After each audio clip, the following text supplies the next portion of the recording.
It's great to have you here. Thank you for coming onto the programme. What can you tell us about what is going on the ground in Gaza and in Israel? Well, first of all, look, I'm very proud that James is out there and demonstrating our support for the people of Israel at a time when, quite understandably, many of them are feeling extremely vulnerable, having just seen over 1,000 people, including children, including old people, murdered in their homes, brutally raped to death, quite literally, by some of the most horrific, barbaric terrorists that we've seen in generations. It's absolutely vile what we've seen in Israel in these last few days, and the British people are rightly horrified at it. And I'm very glad that James is out there showing that we care and we're with them.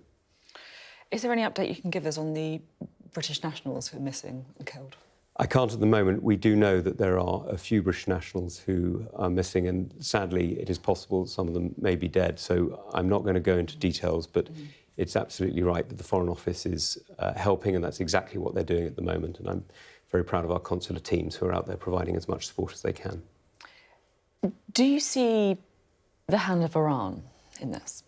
Look, it's too soon to comment on this particular operation, but what's absolutely clear is that since the 1980s, Iran has equipped, has furnished weapons, has given training, has effectively built the capability of Hamas to not only murder Israelis, but also to brutally enslave Palestinians and to turn them into pawns in a violent game of jihad that is literally designed for the destruction not just of the State of Israel, but for the murder of the Jewish people. That is literally in the constitution of Hamas, it's in the constitution of Hezbollah, and it's actually also in the constitution of the Iranian state itself. So what should we be doing as a UK government, as an international community in the face of this? Well, that's exactly what we are doing, is we are standing with Israel, we are supporting those who are resisting against Iranian brutality, we are working against the evil actions of Iran around the world. It's one of the reasons why we banned Press TV, a propaganda arm for a murderous dictatorship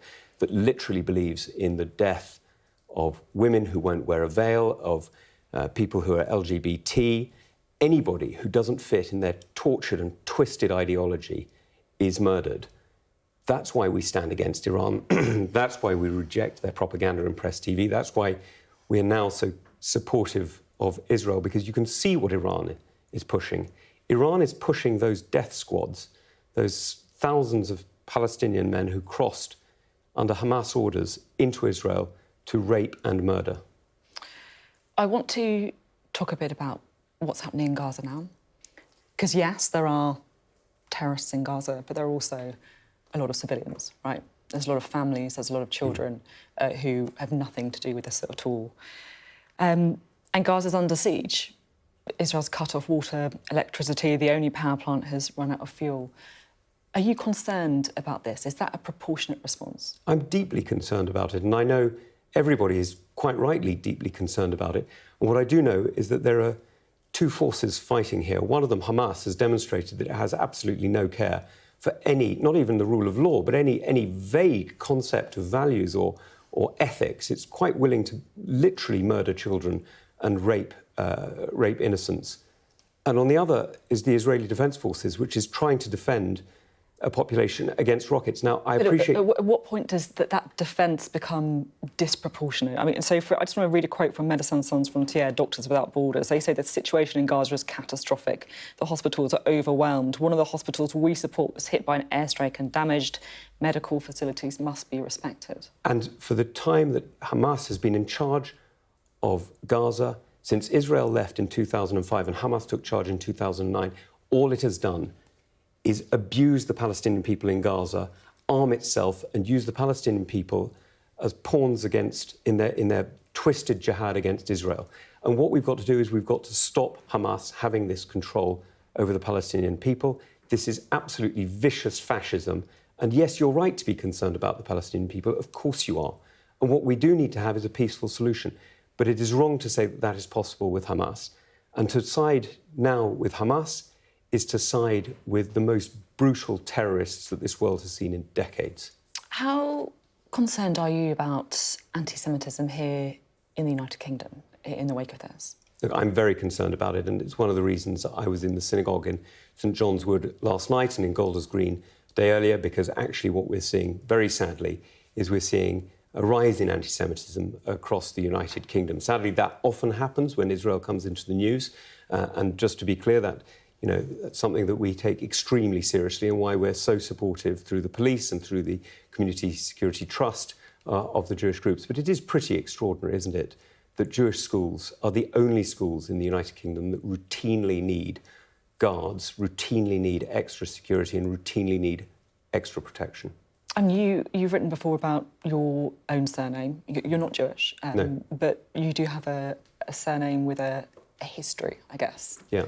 And do you want to talk a little bit about what? Sure. My family came to the United Kingdom in 1921, but those relatives of ours who stayed in Austria were murdered in the Holocaust. Where we were what you might call an assimilated Jewish family, not particularly orthodox, not particularly practicing. But it's not about what your religion is. Anti-Semitism is about your blood. And what the Nazis were doing is exactly what Hamas is doing today. It's preaching a blood libel, preaching a hatred of Jews, and preaching a hatred that extends around the world. As you've heard, the head of Hamas, or rather one of the heads of Hamas, has recently been calling for more violence against Jews around the world. This is, I'm afraid, what Iran has been sponsoring for decades now. There is one other... thank you for... sorry, I'm just throwing things around. Thanks for talking so passionately about a story I know it's affected lots of people watching as well. There's another report that I did want to ask you about. It's in the Times today, and it's talking about here in the UK, Crown Courts being asked to delay sentencing of rapists because the jails are full. Well, is that true? That's extraordinary. What we've been doing in recent months, is increasing the number of prison places. We're increasing, I think the number is about 100. But is that story true? I'm going to, look, forgive me, yeah. This is new on me, so I'm going to have to check with the Lord Chancellor before I can comment on it. But what I can tell you is that we are building new prison places, and what we've got is we've got a wave of prosecutions coming through, and therefore a wave of detentions coming through because of the COVID pandemic, and then because of the barristers' strike. So what we're doing is we're increasing the number of prison places, and we've been doing that now for a number of years, and we're making sure that those who commit the most violent acts or most violent sexual acts are not able to get early release, and that is putting extra pressure on our prison places.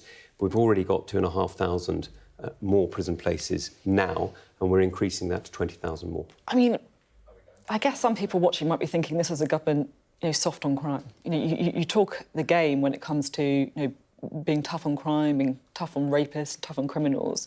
But if the system can't cope with, there aren't enough prison places, if there are delays to the court process, then that's pretty meaningless. Sophie, forgive me, but that's absolutely not true. We're absolutely clear that those who commit violent acts, sexual acts against people in the United Kingdom will go to prison, and will go to prison for long periods of time to protect the British people. That's why we're increasing the number of prison places, and that's why we're absolutely adamant that those who are convicted of these horrendous crimes will go to prison. That's why Alex Chalk, the Lord Chancellor, has been so keen to increase the conviction rate for rape in this country, which has for far too long been too low. It's the final day of Labour conference that's now drawn to a close. Keir Starmer was interviewed by our political editor Beth Rigby, who he told her that Rishi Sunak doesn't want to call an election because he thinks he's going to lose. He's right. She's right, isn't she? He's right. He doesn't want to call an election because we have 5-year terms in this country and the 5 years aren't up. Yeah, but you can call one before that, can't you? Well, you can, and Prime Ministers who've called them early haven't tended to enjoy the experience, as Theresa May demonstrated. Yeah, that's the point, isn't it? No, so he does. Rishi Sunak doesn't want to call an election because he thinks he's going to lose it. No, he's not calling the election for the very simple reason that Rishi has got a 5-year term, and this Parliament has got a 5-year term. Rishi has been Prime Minister for just under a year.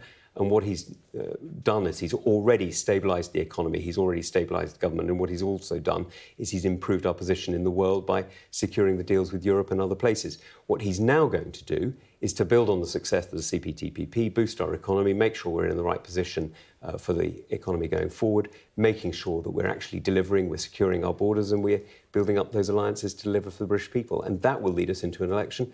My guess is towards the end of next year. OK.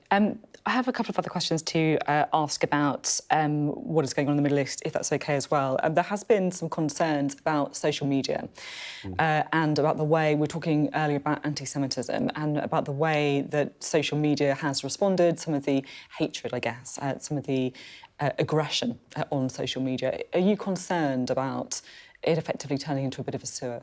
Well, it's not going to be a huge surprise to you to hear that social media has been a matter of some concern for a while. And the Home Secretary and I have been working quite a lot with social media companies and with DCIT to make sure that what we're getting from social media companies is the responsible interaction of communities in a free society.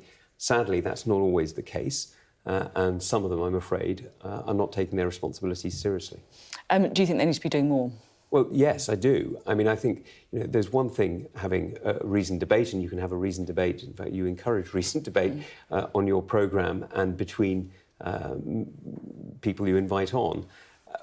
That's different from simply having slagging matches on social media, which result in nothing at all except increasing vitriol and increasing division. What we really need in our country at a time like this is the ability to come together to address many of the challenges that we're seeing together and to find ways through them. These are real challenges. These are really difficult moments for many communities around the world. But actually, I'm hugely proud of the United Kingdom. This is a country that has, as Rishi put it quite rightly, elected the first head of government, Asian background. But that's not the issue. This is a country that has got people from many different backgrounds in the armed forces and the police serving with huge distinction. But it's not an issue. This is a huge success. What we're seeing in the United Kingdom is a remarkable unity in many ways. Yes, distracted by some hotheads and some extremists, that's true, and it's shameful and they shouldn't be doing it. But the reality is that the UK is doing well. Thank you very much indeed. Tom Tugendhat, their Security Minister, thank you for being on the programme.